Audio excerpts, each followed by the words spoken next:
ఇప్పటివరకు traffic rules ని light తీసుకున్న కరీంనగర్ వాహనదారులకు కష్టకాలం ప్రారంభమైంది. ట్రాఫిక్ రూల్స్ ని అతిక్రమించిన వారు ఇకపై నిఘా నేత్రం నుంచి తప్పించుకోలేని పరిస్థితి నెలకొనింది. కరీంనగర్ లో ఆటోమేటిక్ ట్రాఫిక్ కంట్రోల్ సిస్టమ్ అమల్లోకి వచ్చింది. అసలు ఈ సిస్టమ్ ఎలా పనిచేస్తుంది, దీని రూల్స్ అండ్ రెగ్యులేషన్స్ గురించి కరీంనగర్ ట్రాఫిక్ ఏసీపీ స్వామితో మా ప్రతినిధి ప్రవీణ్ ఫేస్ టు ఫేస్. ఎవరు చూడడం లేదు కదా అని హెల్మెట్ పెట్టడం మానేస్తే ఇక మీ పని అంతే. ఎవరు అడిగే వారు లేరు కదా అని రాంగ్ రూట్ లో వెళ్ళారు, మీ జేబుకు చిల్లు పడక చెప్పదు. మరోసారి ఇటు ట్రాఫిక్ వైలెన్స్, అటు రాంగ్ రూటు, ఇతరత్ర ట్రాఫిక్ నిబంధనలు ఉల్లంఘిస్తే మాత్రం ఇకపై మీ జేబుకు చిల్లు పడక తప్పదంటున్నారు కరీంనగర్ ట్రాఫిక్ పోలీసులు. ఇందుకోసం ఇప్పటికే కరీంనగర్లోని ICC integrated command control center ను కూడా నేటి నుంచి అందుబాటులోకి తీసుకొచ్చారు. కమాండ్ కంట్రోల్ సెంటర్ లోనే వాహనదారుల ట్రాఫిక్ రూల్స్ ఎవరైతే వ్యతిరేక నిబంధన అతిక్రమిస్తారో వారి ఫోటోలు తీస్తూ వారికి ఛాలెంజ్ విధిస్తున్న పరిస్థితి ప్రస్తుతం మనకి ఇక్కడ కనిపిస్తున్నాయి.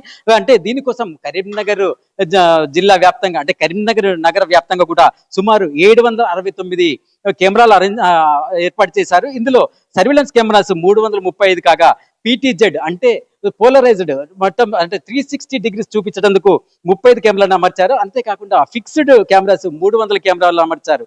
అంతేకాకుండా ట్రాఫిక్ ఎన్ఫోర్స్మెంట్ కెమెరాస్ 24 జంక్షన్లో అమర్చారు. అంతేకాకుండా red light violated defection cameras ఇవి 85 ANPR automatic number plate recognition cameras 174, speed detection cameras 10 లొకేషన్లో 60 కూడా ఏర్పాటు చేశారు.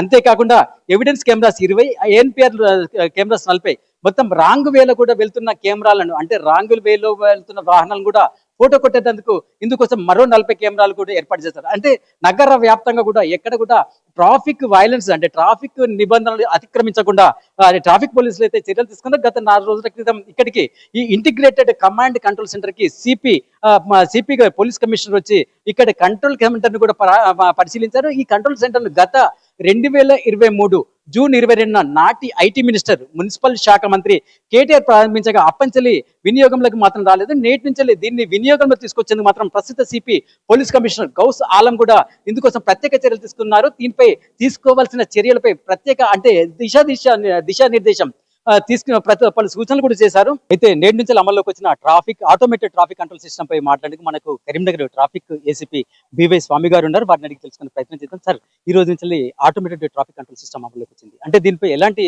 ఫైన్స్ వేయబోతున్నారు? ఇప్పుడు మనకు మున్సిపల్ ఆఫీస్ లో 24 కెమెరాస్, 24 జంక్షన్స్ లో automatic number plate recognition system ఒకటి ఎస్టాబ్లిష్ అయ్యి ఉంది.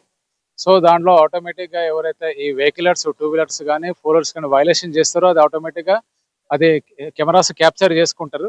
స్టోరేజ్ ఉంటుంది. తర్వాత దాన్ని బేస్ చేసుకొని మేము ఈ రోజు నుంచి ఎవరైతే వైలేషన్ చేస్తున్నారో వాళ్ళపైన స్పెషల్ డ్రైవ్ కండక్ట్ చేస్తున్నాము. వాళ్ళకి ఆటోమేటిక్ ఈ చాలాన్ జనరేట్ అవుతుంది, వాళ్ళ సెల్ ఫోన్ లో కూడా మెసేజ్ వెళ్ళిపోతుంది. సో కాబట్టి ఈ వెహికలర్ ఎవరైతే ఉన్నారో వాళ్ళు ఈ ట్రాఫిక్ రూల్స్ పాటించాలి. స్టాప్ లైన్ దగ్గర కానీ సిగ్నల్ జంపింగ్ చేయకూడదు. తర్వాత హెల్మెట్ పెట్టుకొని డ్రైవ్ చేయాలి. సెల్ ఫోన్ డ్రైవింగ్ చేయకూడదు. రాంగ్ రూట్ వెళ్ళకూడదు. ట్రిపుల్ రైడింగ్ చేయకూడదు. 4 వీలర్స్ సీట్ బెల్ట్ పెట్టుకొని వాళ్ళు డ్రైవ్ చేయాలి. ఇదంతా automatic number plate recognition system అనే సాఫ్ట్వేర్ లో రికార్డ్ అయిపోతుంది. సో వెహికలర్స్ ఏంటంటే మమ్మల్ని ఎవరు అబ్జర్వేషన్ చేయట్లేదు, జనరల్ పబ్లిక్ ఏమనుకుంటారు అంటే మేము వైలేషన్ చేస్తే ఏం కాదు అనుకుంటారు. బట్ థర్డ్ ఐ అనేది ఒకటి ఉంది. ఈ థర్డ్ ఐ వల్ల వీళ్ళంతా క్యాప్చర్ చేస్తున్నారు. రోడ్ల మీద ఏమేమి జరుగుతుంది, ఇర్రెగ్యులారిటీ అంతా కెమెరాస్ లో రికార్డ్ అయిపోతుంది. కాబట్టి వాళ్ళంతా కేర్ఫుల్ గా ఉండాలి, కాషన్ తీసుకోవాలి. వాళ్ళు ట్రాఫిక్ రూల్స్ ఓబే చేస్తే వాళ్ళకు, వేరే వాళ్ళకు సేఫ్టీ అనేది ఉంటుంది. దీనివల్ల చిన్నపిల్లలకు మీరు వెహికల్ ఇవ్వకూడదు. బిలో 18 ఇయర్స్ మైనర్ వాళ్ళకు వెహికల్ ఇవ్వకూడదు. ఇస్తే వాళ్ళకు ఏదైనా అఫెన్స్ చేస్తే వాళ్ళతో పాటు వికారస్ లైబిలిటీ పేరెంట్స్ కూడా దాంట్లో ఇన్వాల్వ్మెంట్ చేయాల్సి వస్తుంది. మేము ఫైన్స్ చేసి వదిలిపెడుతున్నాము, పేరెంట్స్ ను కౌన్సిలింగ్ చేస్తున్నాము. అట్లా కాకుండా స్ట్రిక్ట్ యాక్షన్ తీసుకుంటాం. మేము కోర్టులో ప్రొడ్యూస్ చేస్తే వాళ్ళకి ఇబ్బంది అవుతుంది. సో ఇవన్నీ వాళ్ళు దృష్టిలో పెట్టుకొని చిన్నపిల్లలకు వెహికల్స్ ఇవ్వకూడదు. అంటే ఇప్పుడు కొన్ని పీక్ టైంలలో జంక్షన్స్ ఉంటాయి సార్, జంక్షన్లలో కూడా ట్రాఫిక్ ఇబ్బందులు ఉన్నాయి. దీనిపై ఎలాంటి స్పెషల్ డ్రైవ్ తీసుకోబోతున్నారు?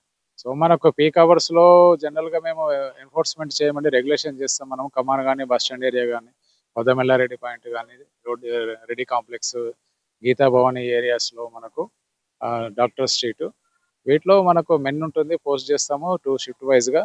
వాళ్ళు రెగ్యులేషన్ వర్క్ చేస్తారు. రెగ్యులేషన్ ఫ్రీ అయిన తర్వాత ట్రాఫిక్ ఫ్రీ ఫ్లో అయితేనే దెన్ మేము ఎన్ఫోర్స్మెంట్ స్టెప్ తీసుకోవటం అండి. First priority is regulation, second priority is enforcement. ఇదండి అంటే ట్రాఫిక్ నిబంధనలు పాటించిన వరకు మీకు ఎలాంటి ఇబ్బందులు ఉండవని, అయితే ట్రాఫిక్ నిబంధనలు పాటించకపోతే మాత్రం మీ జేబు చిల్లు పడ తప్పదని చెప్పేసి కరీంనగర్ ట్రాఫిక్ పోలీసులు అయితే చెప్తున్న పరిస్థితులు ఉన్నాయి. అయితే దీనిపై ఇప్పటికి కూడా కరీంనగర్ వాహనదారులు అటు ట్రాఫిక్ రూల్స్ పాటించడంతో పాటు హెల్మెట్ పాటించాలని కూడా చెప్తున్న పరిస్థితులు ఉన్నాయి. అంతేకాకుండా మైనర్ డ్రైవింగ్ పై తల్లిదండ్రులు కూడా కౌన్సిలింగ్ నిర్వహిస్తామని, ఒకవేళ కూడా అది కాకపోతే ఆ బండిని కూడా సీజ్ చేస్తామని చెప్తున్న పరిస్థితులు అయితే ఉన్నాయి. ఇది ప్రస్తుతం కరీంనగర్లోని ఆటోమేటెడ్ ట్రాఫిక్ కంట్రోల్ పరిస్థితి. కెమెరా పర్సన్ శ్రీధర్తో ప్రవీణ్ ఎడబాటి, 99 టీవీ.